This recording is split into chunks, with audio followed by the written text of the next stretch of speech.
The tragic life story and sad final years of Burt Lancaster. Burt Lancaster was an American film actor who, in a movie career of 43 years, became famous for his flashing smile, bright blue eyes and strong physical screen presence. Initially typecast as the tough guy villain in films noir, he deliberately sought out a variety of different roles in order to broaden his appeal. He is now regarded as one of the foremost actors of the post-war Hollywood period. He received 4 Academy Award nominations for Best Actor and won the Oscar once, in 1960, for his performance as the corrupt evangelist in Elmer Gantry. He was also a producer, director and writer and was in the forefront of Hollywood actors in forming his own highly successful production company, Hecht Hill Lancaster, in the 1950s. In the American Film Institute's list of the 50 greatest screen legends he is placed at number 19. Burt Lancaster was born Burton Stephen Lancaster in East Harlem, New York City, on November 2, 1913. He had 3 elder siblings and his father was a postal worker. The family was not well off, but Burt grew up in a secure, loving environment. He enjoyed childhood visits to the movies, particularly the swashbuckling stars like Douglas Fairbanks, but his first ambition was to become an opera singer and indeed was a lifelong lover of opera and symphonic music. When an operatic career proved impractical, he switched to the more conventional aim of becoming a basketball star. He was naturally athletic and on leaving the DeWitt Clinton High School in New York in 1930 he began studying at New York University on a basketball scholarship. He quickly realized that he was not suited to the academic life and he began honing his acrobatic and gymnastic skills at East Harlem's Union Settlement, one of New York's oldest community houses, with the intention of becoming a gym teacher. He teamed up with a friend, Nick Kucha, to form an acrobatic duo called Lang and Cravat, performing comic routines on horizontal bars.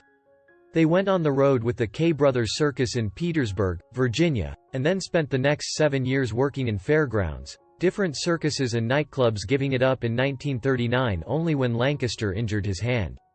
Nick Kucha became an actor under the name Nick Cravat and the former acrobatic partners later worked together in several movies. Burt was now in the position of having to seek work and he found it first as a firefighter, then as a floorwalker for the Marshall Field's department store, and he also worked as a restaurant waiter until 1942 when he joined the Army after Pearl Harbor. He spent 3 years with the USO providing entertainment to troops stationed in Italy, beginning as an athletic instructor, moving on to the job of entertainment specialist, where he wrote, directed and performed in sketches. His acting career started with an accidental meeting with Hollywood agent, Harold Hecht, who arranged for an audition for the war drama, A Sound of Hunting, which was about to be produced on Broadway.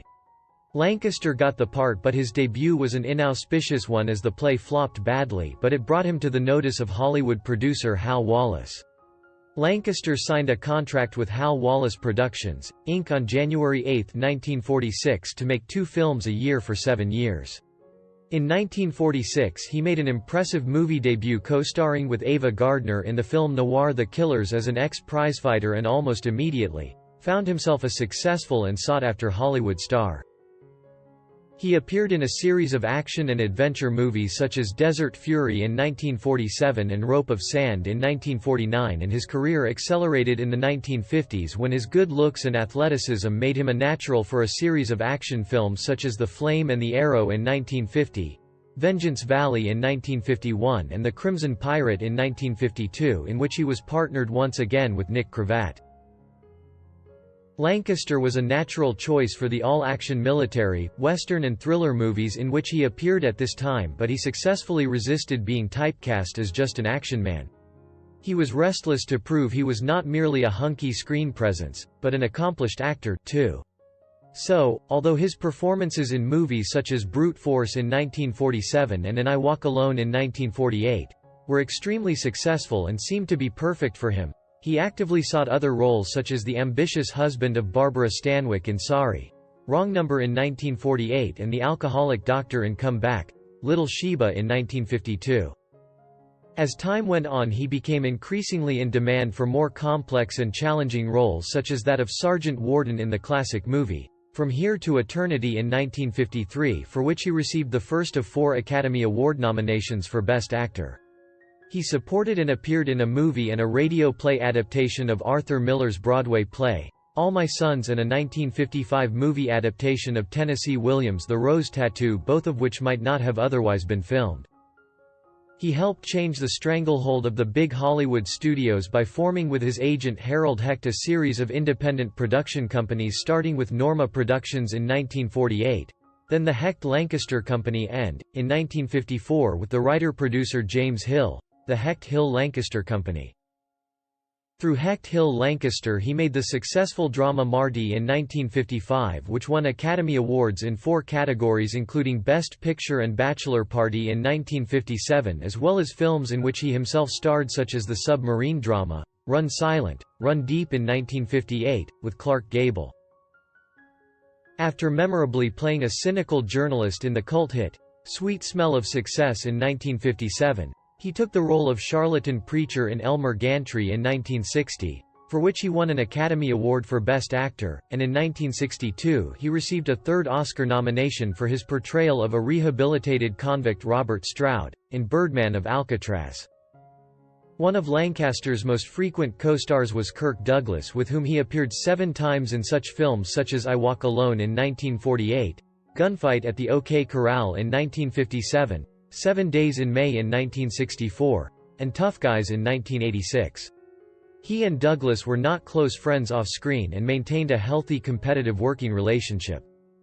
Lancaster was a lifelong political liberal and Democrat, and gave financial support to many liberal groups. He was also a member of the American Civil Liberties Union, a vocal opponent of the war in Vietnam, and of anti-communist witch hunts and anti-communist political movements such as McCarthyism.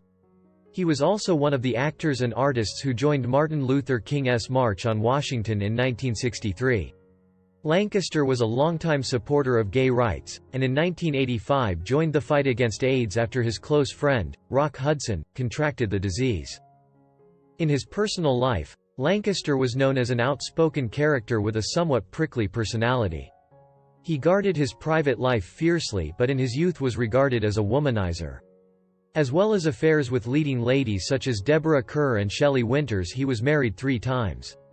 He met and married June Ernst, an acrobat, in 1935 when he was 21 and she 18. They separated in 1937 and divorced in 1940. He was then married from 1946 to 1969 to Norma Anderson, with whom he had 5 children.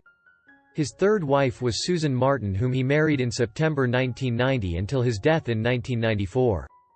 Lancaster's career surge faltered in the 1960s due to his attempts to explore his artistic limits with demanding and unusual roles, as demonstrated in 1962 when he took the lead role in Il Gattopardo, The Leopard, made in Italy by Luchino Visconti. It is this constant refocusing which caused him to slip in the star rankings, and after this time he was never again such a force at the box office.